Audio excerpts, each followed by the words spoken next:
اسلام سے پہلے کے حالات دیکھیں نا عورتوں کے بارے میں، تو حیثیت کیا تھی کہ وہ مردوں کی خواہشات پورا کرنے کے لیے کھلونا تھیں۔ عورتیں دن رات مردوں کی خدمت کرتی، محنت مزدوری بھی عورتیں کرتی، اور جو کچھ کماتی وہ مردوں کو دے دیا کرتی، مگر وہ ظالم مرد ان عورتوں پر کچھ بھی خرچ نہ کیا کرتے، عورتوں کو جانوروں کی طرح مارتے پیٹتے تھے، ذرا ذرا سی بات پر عورتوں کے کان، آنکھ اور ناک کاٹ دیا کرتے تھے، عورتوں کو دردناک سزائیں دے کر قتل کر دیا کرتے۔ باپ کے مرنے کے بعد جس طرح اس کے لڑکے جائیداد کے مالک ہو جاتے تھے، اس طرح اپنے باپ کی بیوی یعنی اپنی ماں کے بھی مالک ہو جاتے تھے۔ معاذ اللہ اپنی ماں کو لونڈی بنا کر رکھتے تھے۔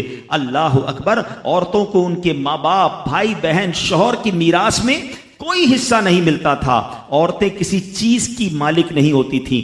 عرب کے بعض قبیلوں میں تو یہ ظالمانہ دستور تھا کہ بیوہ ہو جانے کے بعد عورتوں کو گھر سے باہر نکال کر ایک چھوٹے سے تنگ اور تاریک جھونپڑے میں 1 سال کے لیے قید رکھا جاتا۔ کھانے پینے اور تمام ضرورتیں وہ اسی جھونپڑے میں پوری کیا کرتی تھیں۔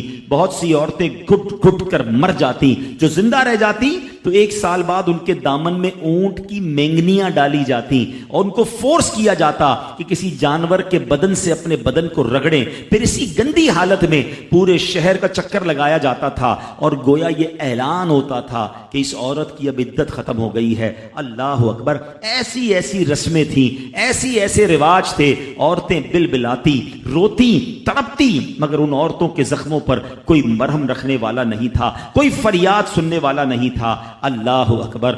12 ربیع الاول کی صبح صادق کے وقت کائنات میں ایک ایسا نور جلوہ گر ہوا، ایک ایسی شخصیت آئی جہاں جس نے جہالت کے اندھیروں کو ختم کیا، وہاں ساری دنیا کی عورتوں کے لیے ایک ایسے دکھ کا مداوا بن کر آئے۔ نبی پاک علیہ الصلوۃ والسلام ایسے احکامات لے کر آئے، اتنی پیاری شریعت اور مذہب لے کر آئے جس میں اللہ کے دین نے عورتوں کو ایسا مقام عطا کیا کہ سبحان اللہ، عورتوں کی قسمت کا ستارہ چمک اٹھا۔ اسلام کی بدولت ظالم مردوں کے ظلم و ستم سے کچلی اور روندی ہوئی عورتوں کا درجہ اس قدر بلند ہوا کہ عورت معاملات زندگی اور موت کے ہر مرحلے پر عورت کو باوقار مقام حاصل ہوا۔ مردوں کی طرح عورتوں کے بھی حقوق جو ہے وہ بیان کیے گئے، عورتوں کی حفاظت کے لیے احکام خداوندی نازل ہوئے، عورتوں کو مالکانہ حقوق مل گئے، عورتیں اپنے مہر کی رقموں، اپنی تجارتوں، اپنی جائیدادوں کی مالک بنا دی گئیں، اپنے ماں باپ، بھائی بہن، اولاد اور شوہر کی میراثوں کی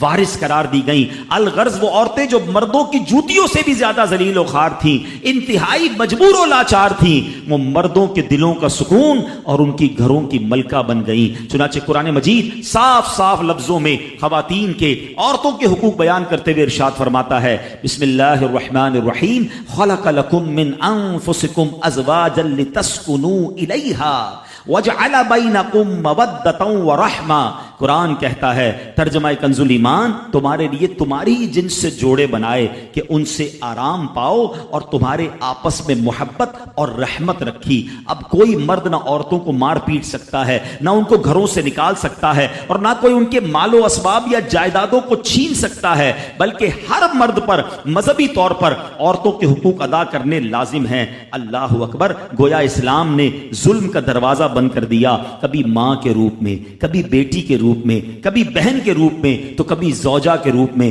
اللہ اکبر۔ عورت کو ایک ایسا مرتبہ عطا فرما دیا کہ عورت کسی بھی روپ میں ہو، جب بھی اس کے جناب حقوق تلف کیے جائیں گے، نا انصافی کی جائے گی، اسلام وہاں پر اپنا کردار ادا کرتا ہے۔ اسلامی قوانین سامنے آتے ہیں، عورتوں کے حقوق بیان کیے جاتے ہیں۔